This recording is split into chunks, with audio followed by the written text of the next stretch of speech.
What's going on, guys? Take a deep into video, and today we got a bunch of topics talking about music right now. We got a lot going on right now in the industry, so let's get right into it. Starting off here is sparking up some rumors again about J. Cole and Kendrick Lamar having an album together, and these rumors are kind of backed by someone pretty big and could lead to it being an actual fact. They come from Ab-Soul. He did an interview a few days ago, and then he, was asked a question: is J. Cole and Kendrick Lamar working on an album together? Are they actually gonna make something together? Are they gonna collab in a for real, full-on project? And he says yes. He says there's 100% an album going on. It has been worked on for a long time. This has been a long time thing that they've both been kind of itching away on, working on over a big long amount of time, and it is actually happening. And the reason why this source right here, Ab-Soul, is actually in my opinion probably is stating fact is because Ab-Soul is on the same label as Kendrick Lamar, TDE. So they are both at some point close to each other, and have the same kind of group of people, and actually same label. So obviously there is some insight there that Ab-Soul must have, and it is clear here that this must be fact.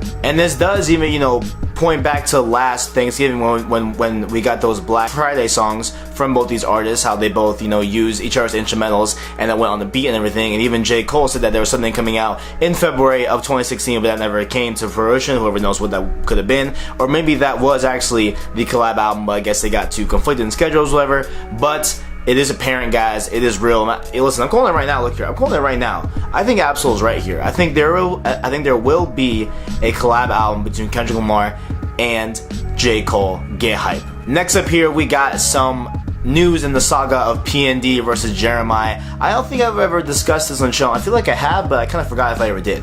But just going back, PND announces his tour, right, for his album PND 3, and he signs on Jeremih to come on to the tour and be a part of the whole thing, right? So the first few shows go okay, but then Jeremih starts doing some questionable things, and those questionable things include him walking off stage at one of the shows during his set. Another time, he actually brought up a supposed imposter to do the show for him. Like, apparently it was in Houston.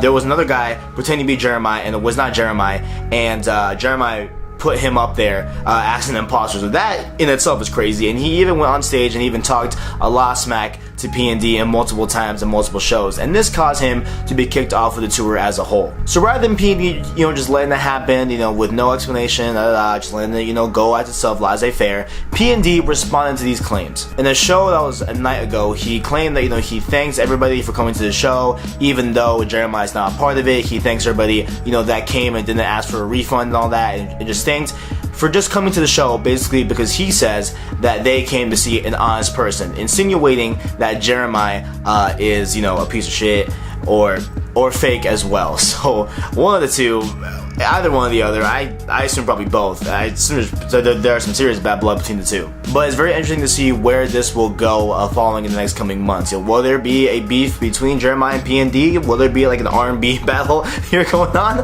I mean, just whatever it is, man. But in my opinion, honestly, P3 over Late Night Syrup. I'm calling it now. You guys know, you guys have seen the reviews on my channel. I did not like Late Night Syrup. PND was far better than that. So there we go. Going on to number 3 here, we have the long-awaited rumors of, well, not even rumors, but actual dates were proposed, but they were not hit, as you'll see coming up here, is revolving around More Life, Drake's upcoming new album. So there were a lot of rumors going around that the album was going to be put out December 3rd, and then he replied to that in a comment saying that it's definitely not December 3rd, and then then there was rumors coming out that it will be December 10th. That was just this weekend, that just happened.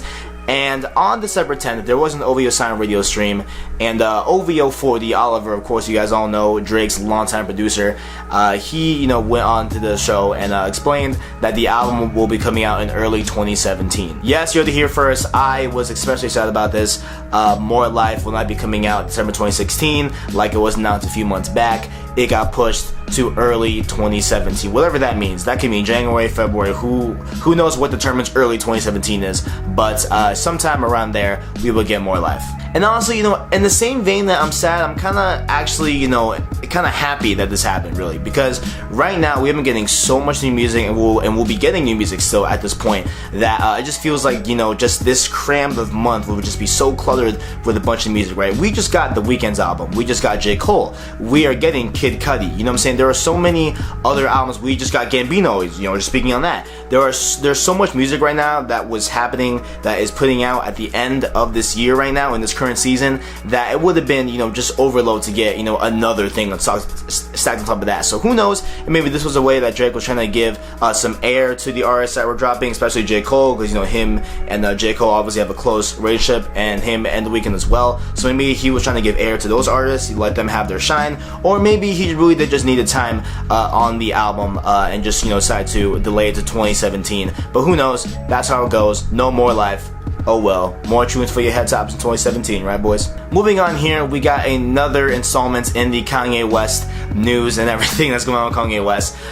It is his first public appearance since him being hospitalized. Now this happened at a place called the Rick Owens Furniture Exposition. I've never even heard of that. I have no idea who Rick Owens is. I probably should know him, but I don't, whatever. But he was at some sort of exposition, and he was photoed, you know, and posted on Instagram. You know, that was kind of his first sighting, if you will, of him being out of the hospital. Along with that, there are reports coming in that actually he built a temporary studio in his house in Bel Air and is recording right now, and he has not stopped recording since he got out of the hospital. Apparently how it goes is that he got out of the hospital and started recording instantly, and that is so Kanye West, to go through something so traumatic and jump right in the studio, just like he did with his car crash back in, I think it was 2004, 2005, something like that, and then he went straight to the studio and recorded the album. So, you know, that's just very much a thing that he likes to do whenever he has gone through something traumatic or something that, you know, kind of sets him back. He likes to jump back into it and get right into the swing of things and put out good music and start recording new music. So that's what he's doing right now in his temporary studio in Bel Air. But he is not alone in the studio right now. He is working with a guy named Pete Rock. Apparently he is a well-renowned individual in the industry, and he is working with Kanye West. Now he, on his personal Instagram, showed some interesting things here, okay? He posted a video of him working with Kanye West, you know, on some tracks. Along with that, he put out a track list. Now this track list is very, very intriguing. A lot of people are saying that this is the new album that Kanye West is working on, called TurboGrafx 16, which I have never heard of, but apparently he did tweet about this back in February. I guess I missed that tweet. I don't even know. I heard nothing about this until just now. And these track lists, right, they look very, very much game-centric. We have tracks that are insinuating from old Nintendo games, from, you know, we got Silent Hills in there, Super Mario. We have a bunch of old school games that are, you know, kind of teased in the title tracks of this album. And even the name of the album is actually a old console that came out back in the day that I was not aware of, again, you know, because I'm only 18, guys, just, you know, keep that in mind. I'm kind of a new gamer here. But beside the point, you know, this album seems to be very centered around gaming, which really does pique my interest, and is really, really cool to see, man. This album sounds awesome. If this album actually comes out, you know, relatively soon, you know, actually, it doesn't really matter when it comes out. I'm still gonna be hyped about it. Like, it's still gonna be great. I'm assuming, because, you know, Kanye West. Come on, Kanye West. Come on. But beside the point, apparently he is working on this, which is, you know, incredible to see, and I can't wait for it to come to fruition, and I hope Kanye West is all good and doesn't, you know, have any more meltdowns or anything crazy like that. Now, the last thing I want to talk about here is this man coming off of his new album that he just put out a few days ago, J. Cole. He just put out For Your Eyes Only. I've been loving it. I've been vibing with it. You guys will get a review next Sunday, or not this Sunday, if you guys want. Whatever, beside the point. You'll get it at some Sunday, you know what I'm saying? You'll get it at some Sunday, but beside the point, right? For Your Eyes Only, right? There were some rumors going around that because of lyrics in the album, J. Cole actually had the dog. And these come from the track She's Mine Part 2, and where, you know, he, you know, goes into detail about, you know, him having a kid, and this kid being the reason why he fights now, and him giving him, you know, more I guess energy and more life to, you know, go out and fight for the things that matter. And you know, everyone just assumed that, okay, he had a kid, but people close to XXL have confirmed that J. Cole actually did have a daughter without letting the public know. And this is obviously, you know, because J. Cole has been a private dude, you know what I'm saying? Like, there was that one thing back a few years ago where he actually got married and nobody knew, and then, you know, it got outed in an interview, you know what I'm saying? So, like, this is very much J. Cole, you know, him being J. Cole, him being very private in things that are, you know, within his life that are personal. He tends to not talk about it in the public eye, you know, as, you know, any man has a right to, you know what I'm saying? But yes, it is true, J. Cole is a father, and he had a daughter, to be more specific, recently, and this is shown in his For Your Eyes Only album. So very much congrats to J. Cole, man. Congrats on the album, congrats on being a father, man.